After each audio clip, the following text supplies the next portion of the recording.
Assalamualaikum warahmatullahi wabarakatuh, Mas. Waalaikumsalam. Sehat, Master? Sehat, alhamdulillah. Itu yang penting ya. Ya, saya pengen sekali dan akhirnya terkabul juga. Tuhan mengizinkan saya bisa ketemu dengan Master, duduk langsung di Dojang Asa. Mungkin sebentar lagi saya akan melihat pelatihannya Asa seperti apa. Ya, selama ini saya cuma hanya lihat di media gitu kan, di Instagramnya. Nah, ini ada beberapa banyak pertanyaan nih, Master ya. Pertanyaan itu ada, langsung kita rangkum aja, Master. Itu titik awal perjalanan Asa Taekwondo itu seperti apa? Terus kiat-kiat apa bisa Asa itu bisa survive dan berkembang hingga saat ini? Terus sistem manajemen apa yang Asa bangun hingga Asa ini bisa, wah kalau saya lihat tuh Master selalu juara umum terus gitu loh. Nah, ini pasti ada kunci manajemennya yang bisa membuat Asa bisa survive. Terus jalan menuju puncaknya itu kan pasti ada dari bawah dulu, nggak mungkin dari puncak langsung ke puncak gitu kan. Betul sekali, Samni. Udah pasti semua orang ngisi bensin aja ya dari nol ya. Ya, ya. Jadi perjalanan panjang itu pasti dilalui dengan banyak hal. Ya. Yang pertama, Asa Taekwondo itu menciptakan kualitas, terutama di kualitas pelatih. Saya sendiri yang melatih. Ya. Nah, dengan berjalannya waktu, Asa Taekwondo itu menciptakan kualitas, terutama di kualitas pelatih. Saya sendiri yang melatih. Ya. Nah, dengan berjalannya waktu, Asa Taekwondo itu meningkatkan SDM dengan satu lagi teman saya namanya Andi Cahyadi, mantan pelatih nasional. Oh iya ya. Kita berdua untuk bangun Asa itu sangat luar biasa, dedikasinya sangat luar biasa, sehingga Asa Taekwondo Indonesia itu target utamanya adalah menyaingi pembinaan, baik pembinaan PPLP, PPLPD, bahkan pembinaan nasional. Target-target itu yang membuat kami termotivasi untuk terus berkarya, terus belajar. Yang tadi saya belum mintanya, bagaimana membangun manajemennya. Yang kami bangun manajemennya adalah total quality management. Total quality management. Betul. Total quality management itu keseluruhannya harus berkualitas. Ya. Baik itu pengurus kami, terus manajemen kami, atlet-atlet kami, pelatih kami, dan tempat latihan kami. Kami juga membangun relationship. Relationship itu hubungan antara klub yang satu dengan klub yang lain. Hubungan antara klub Asa dengan klub yang berada di luar negeri. Yaitu salah satu yang kami kunjungi adalah klub Taoiseep di Thailand, karena dia sudah melahirkan banyak atlet-atlet juara dunia. Kita harus belajar sama orang yang sudah melahirkan juara dunia, sehingga kita punya mimpi-mimpi untuk jadi juara dunia itu sangat besar. Seperti itu, Samnin. Manajemennya itu ada manajemen apa namanya? Bisa disebutkan manajemen apa gitu sih, guys? Baik, dalam total quality management itu kita membangun atlet dari usia dini, kita tidak memikirkan keuntungan, tapi kita akan meningkatkan goodwill-nya. Apa itu goodwill, Master? Goodwill itu nama baik. Jadi nama baik itu kita tingkatkan pada klub mulai dari pembinaan usia bisa dini. Jadi kita jaga atlet ini, kita bina atlet ini, sehingga nama baik seorang pelatih itu akan naik. Nama baik naik, klubnya juga ikut naik. Itu yang disebut dengan goodwill. Seperti itu, Samnin. Kalau goodwill ini seperti penerapan ini kalau nggak salah, seperti Hitler ya. Oh iya. Jadi kalau kita lihat peningkatan SDM yang terjadi pada saat Perang Dunia Kedua kalau nggak salah ya. Jadi saya pernah baca di salah satu artikel yaitu kisah Hitler kan. Kisah Hitler itu kan berasal dari Jerman kan. Jadi Jerman itu kalah perang 3 kali karena dia sudah habis amunisinya, habis uangnya. Yang dia tingkatkan adalah SDM-nya, yaitu semua masyarakat Jerman harus berlomba-lomba untuk membangun negaranya dengan memberikan potensi, baik itu potensi uangnya, potensi tenaganya, potensi pikirannya, sistemnya, idenya, apa saja yang pada saat itu Hitler inginkan untuk membangun mesin perangnya kan.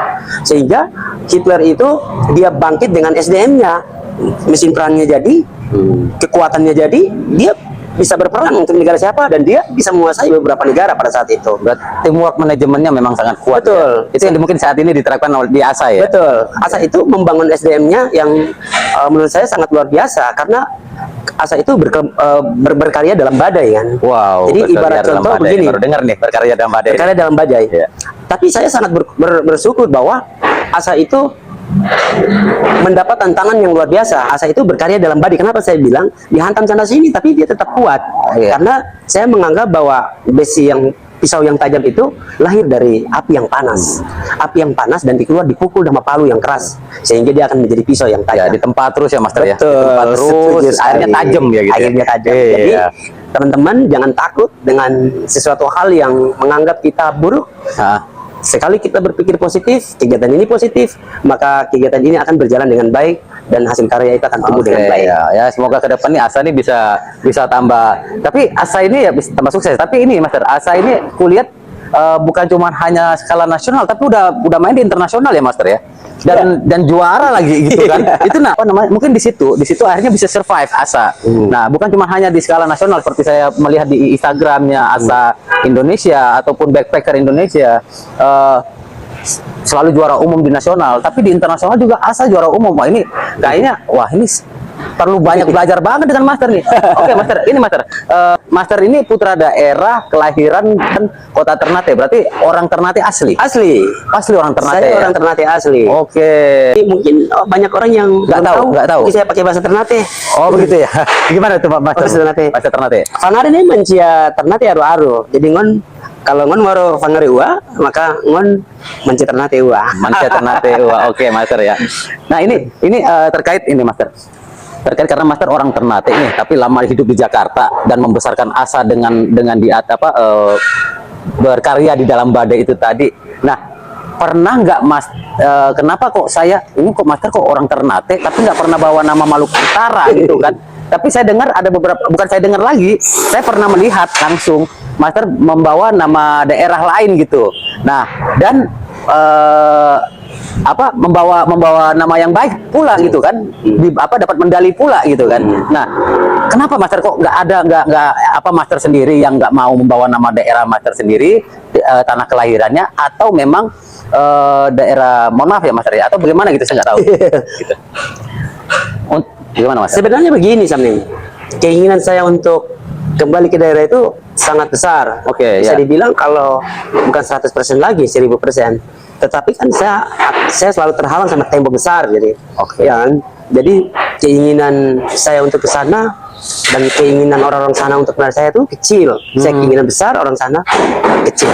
Jadi artinya bahwa keinginan untuk kembali ke daerah untuk menumbuh kembangkan olahraga taekwondo ini itu sangat besar buat saya. Ya. Tapi kita juga harus melihat bahwa kepengurusan daerah Maluku Utara tempat, kalau dia menginginkan saya akan kembali. Tapi kalau dia tidak menginginkan, repot juga sampai. Ya, betul. Karena- Walaupun asli ya. walaupun sebenarnya. asli, karena mereka yang punya mangku kekuasaan ya. Oh, begitu. Jadi mangku kekuasaan itu ya suka-suka dia. Dia suka, dia panggil, dia tidak suka ya dia lempar saja. Ya, tapi itu ya Master. Tapi sangat ini loh Master, ya saya juga mewakili dari Maluku Utara Master ya, walaupun pengen seperti, maksudnya Maluku Utara itu khususnya secara keseluruhan itu pengen ya naik itulah Master secara poinnya. Nah, ini sebelum kita masuk ke Taekwondo Maluku Utara ke depan, ini ada berita yang saya barusan terima Master. Berita pemberitahuan tuh dari Bapak Ketua Umum PBTI ya.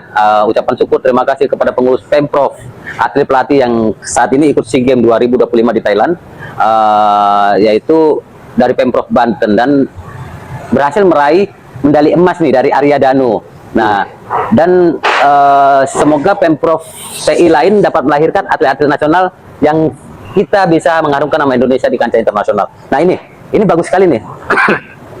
mendukung kita, tapi kalau menurut saya tuh, wah, ini kapan Maluku Utara bisa maju punya atlet masuk ke pelatnas itu, ya kan? Kapan itu bisa terjadi? Tapi itu menurut saya itu berpikirnya begini, bertanya-tanya kapan bisa terjadi atlet Maluku Utara bisa masuk di pelatnas?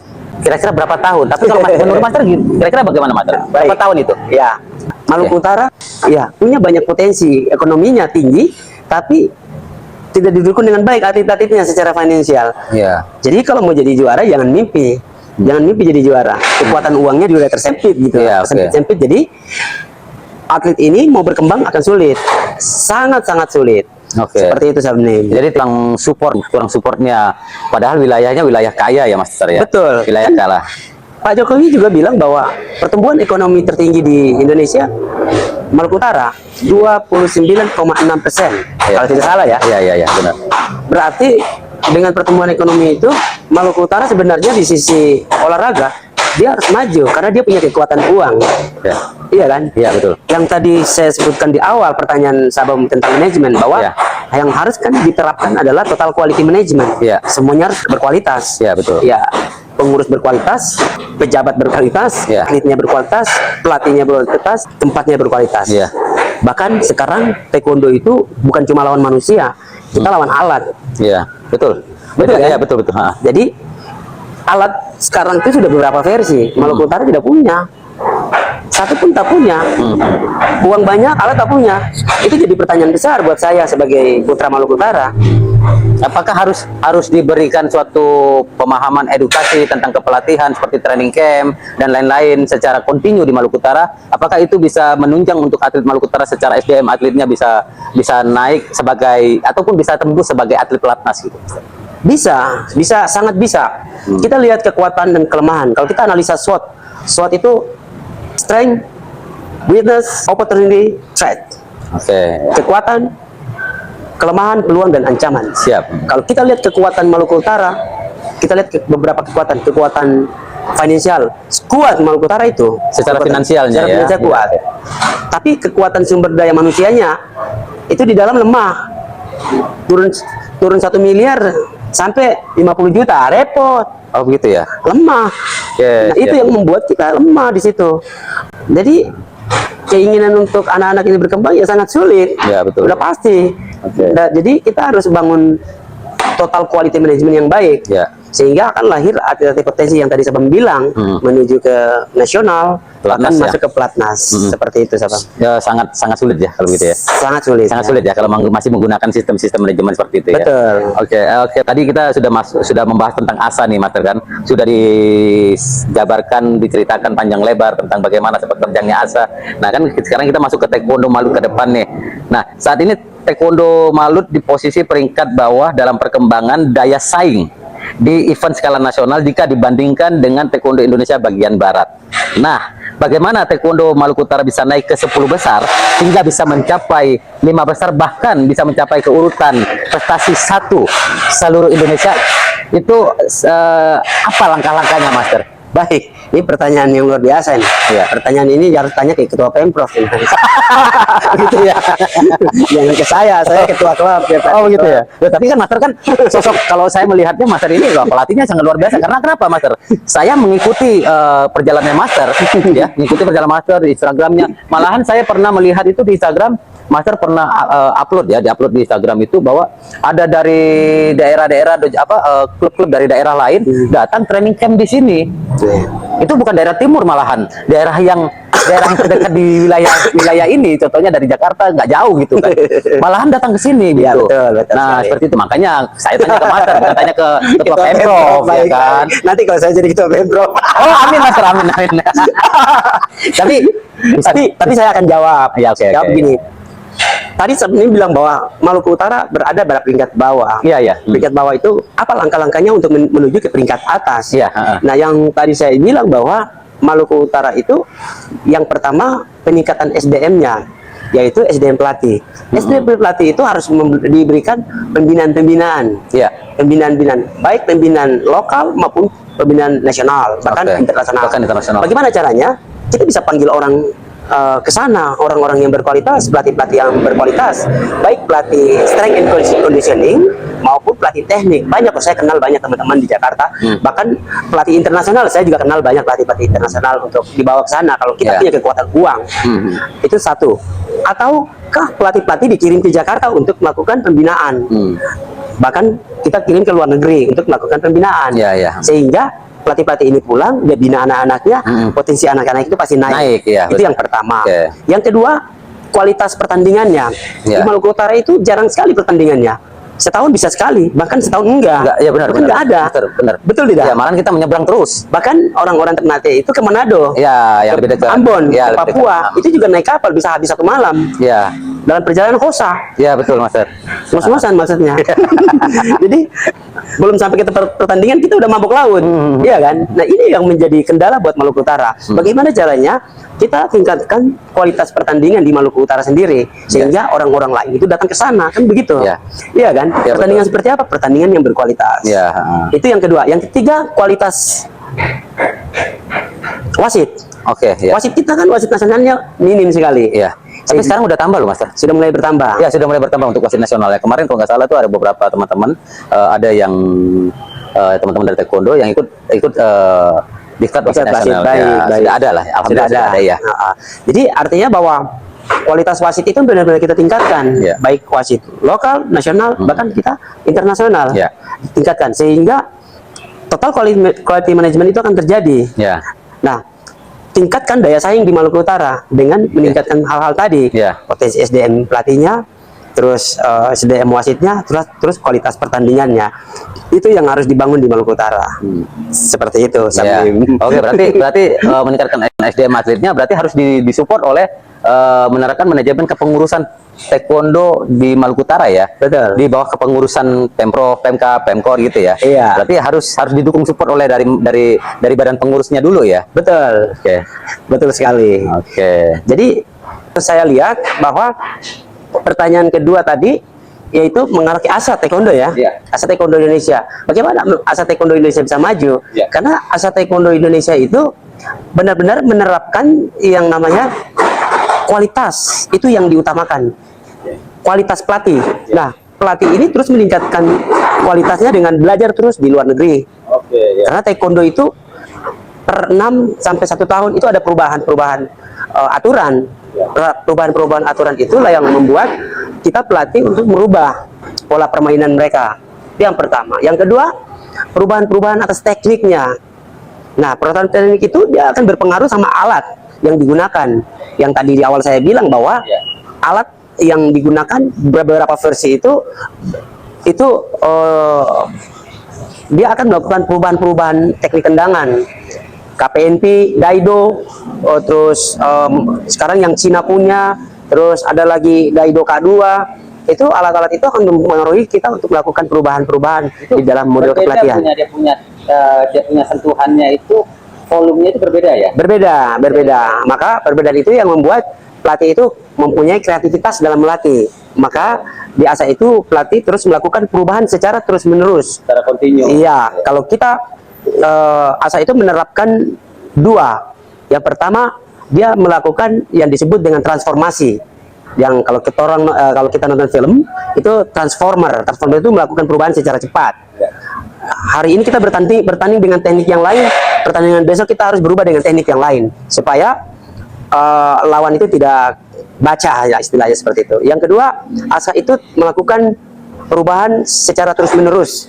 Itu kata orang Jepang namanya kaizen. Kaizen itu perubahan secara terus-menerus. Perubahan apa? Perubahan dalam teknik, perubahan dalam bertanding, apa saja yang itu. Perubahan yang menuju kita ke arah yang lebih maju ke depan. Sehingga pertanyaan saya tadi tentang ASA kenapa maju, itu tadi peningkatan SDM. Sehingga produktivitas atlet itu akan naik. Oke, Mudah-mudahan ini dibangun di Maluku Utara. Kalau Sabnim pulang lagi naik kapal 5 hari, nanti ilmunya habis sampai 5 hari. Oh, saya masukin di dalam kantong plastik. Banyak gelap. Siap, naik kapal aja. Jadi harus studi banding ya, Mas Ria. Ya, harus studi banding. Jadi saya juga pernah lihat tuh dari ASA Backpacker ataupun taekwondo ASA Taekwondo Indonesia itu sering melakukan kunjungan ke Thailand, ke Korea. Betul. Nah, betul. Tapi di sana itu bukan cuma hanya ikut kejuaraan, tapi mereka juga Studi banding. studi banding ya. Betul. Wah itu kalau diterapkan di Maluku Utara keren itu ya. Iya, Pastinya bagus ya, sekali. apalagi Maluku Utara ini kaya loh. Betul. Dikelilingi oleh berapa banyak tambang di Maluku Utara. Baik. Nah, karena pertanyaan tentang kenapa taekwondo backpacker ASA Taekwondo Indonesia terus berlandang buana di luar negeri. Jadi dulu itu saya berpikir bahwa bagaimana anak saya itu bisa keliling dunia, Sami. Oke. Makanya saya buat yang namanya taekwondo backpacker. Nah, taekwondo backpacker itu tujuannya untuk saya dan anak-anak saya, bahkan anak didik taekwondo saya bisa keliling dunia. Ya. Saya buatlah taekwondo backpacker, bertanding di luar, berlatih di luar, Thailand, sehingga saya ambil kesimpulan bahwa kita harus menuju ke Thailand. Karena Thailand termasuk salah satu taekwondo terbaik di Asia Tenggara. Ya, untuk Bahkan untuk saat ini SEA Games aja dia hampir 80 sampai 90%. Iya, itu yang tadi saya mau menyelam, mau meluruskan, mau tambahkan gitu. Betul, betul. Ya. Maka ASA itu terus belajar terutama di Thailand. Nah, salah satu klub di Thailand adalah Taoship ya. Ya, seperti ini ya. Betul. ada Master Camp Master Fellowship. Camp Fellowship. Di dojang saya ini saya taruh tulisan yang dimuat oleh Master Camp adalah Ya, oke. suatu usaha itu kamu tidak usah menunggu waktu, karena kita nggak tahu kapan waktu jadi juara itu akan terjadi. Jadi lakukanlah, latihanlah dan latihanlah sampai kamu tunggu kamu akan jadi the champion. Oke, jadi latihan lah ya. Latihan lah. Jadi harus latihan semangat. Jadi di asa itu dia nggak melihat kapan harus bertanding baru Ya. kita latihan, tidak. Dia terus melakukan kegiatan itu. Iya, seperti yang di awal tadi ya. Ya, kita ambil contoh dari salah satu klub terbaik di Thailand. Oke. Siap. Ya, kita harus Indonesia juga begitu, harus Ya. ambil contoh di Thailand. Ya. Karena Thailand sudah menguasai 8-90% di SEA Games. SEA Games ya, SEA Games 2025 ini ya. Betul, untuk kategori taekwondo ya. Yes, memang Kalah. Oke. Pertanyaannya adalah langkah-langkah apa yang harus diterapkan dan tips buat para atlet tidak malas dan selalu sehat dan sadar akan berat badannya. Di saat timbang badan itu nggak harus pas di saat pertandingan itu berat badan kan ditimbang dulu nih Master Iya. ya, ditimbang dulu nih berat badannya, terus kurang kelebihan 1 kilo harus lari dulu tuh atletnya itu kan gitu. Berat badan Terus lebih lah ya. Berat badan lebih terus ada Nyinggung saya nih kayaknya. Oh, kalau Master kan sudah lewat fase-fasenya Master. Ya, lanjut. Nah, jadi dan ada lagi Master, ada lagi nih kasus-kasus yang sering terjadi nih ya. Dan mungkin Master udah tahu mungkin ya. Itu contohnya timbang badan, pertandingannya contohnya di daerah sini gitu kan. Saya dari sini. Saya cuma hanya kirim kita ketemuan di warung kopi gitu. Ada nggak ya Master ya? Itu saya pernah dengar loh hal-hal seperti itu. Jadi Ya. gini, masalah yang paling berat di cabur bela diri, terutama taekwondo, itu adalah berat badan. Oke.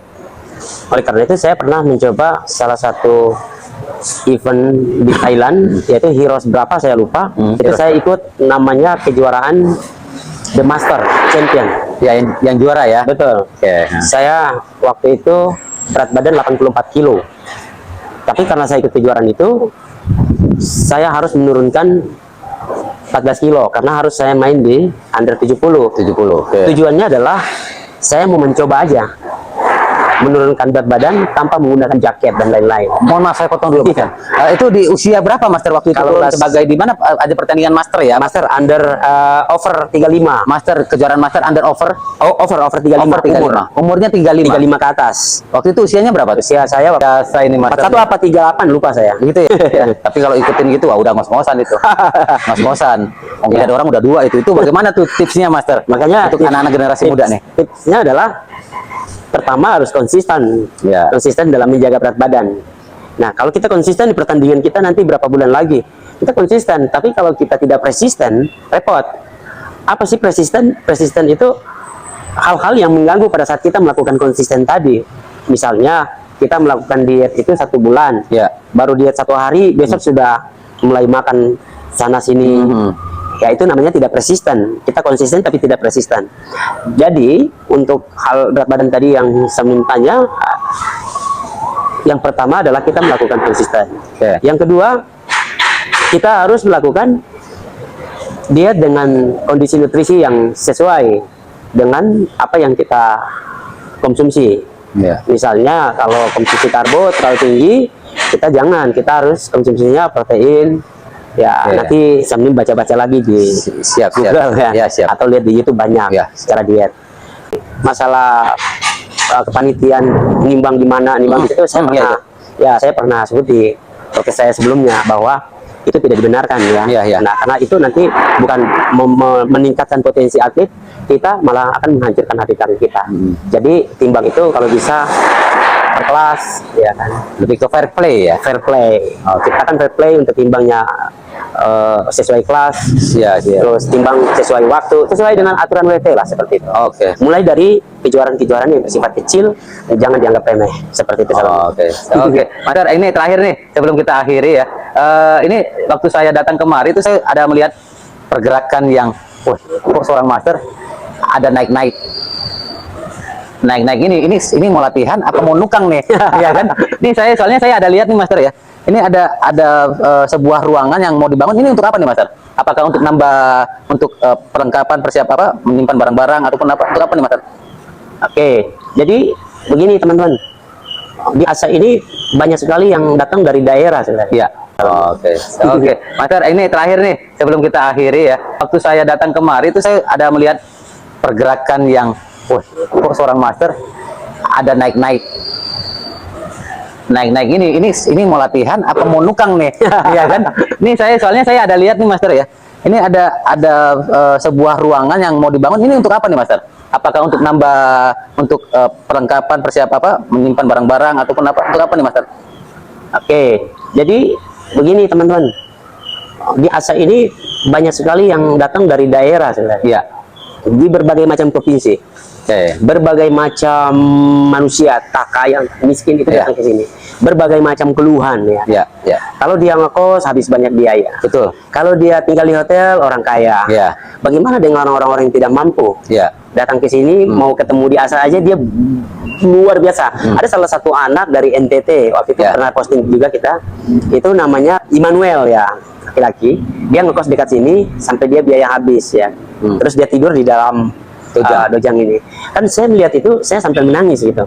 Kenapa saya tidak buat satu ruangan, ya kan? Itu orang lain misalnya. Orang NTT, bukan orang Ternate atau orang Maluku Utara. Ya, bahkan ada juga orang Babel ya. Bangka Belitung. Bangka Belitung.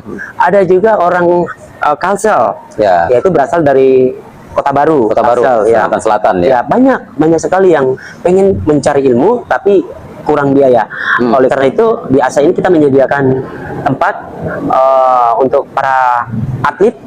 Mungkin kalau untuk Maluku Utara kami khususkan ya kalau dia siap. Oke master, ini saya sangat terima kasih master ya telah diberikan uang dan waktu buat saya bisa ketemu dengan master. Saya sangat tersanjung gitu, bisa datang, bisa melihat Asa turun langsung. Oh ini Asa luar biasa, saya bilang gitu kan. Ini yang impian saya yang harus saya terjun kemari biarpun ombak membantai saya. Mungkin itu aja. Dan tips dari master adalah untuk menjaga keseimbangan tubuh, berat badan, jaga keseimbangan dengan olahraga rutin. Bukan cuma hanya besok mau bertanding, hari ini kasih turun badan, bukan seperti itu ya. Tetap menjaga. Oke master, terima kasih master, kita akan ketemu lagi. Tetap semangat, sukses buat Asa dan master Asa dulu dan keluarga. Salam olahraga jaya.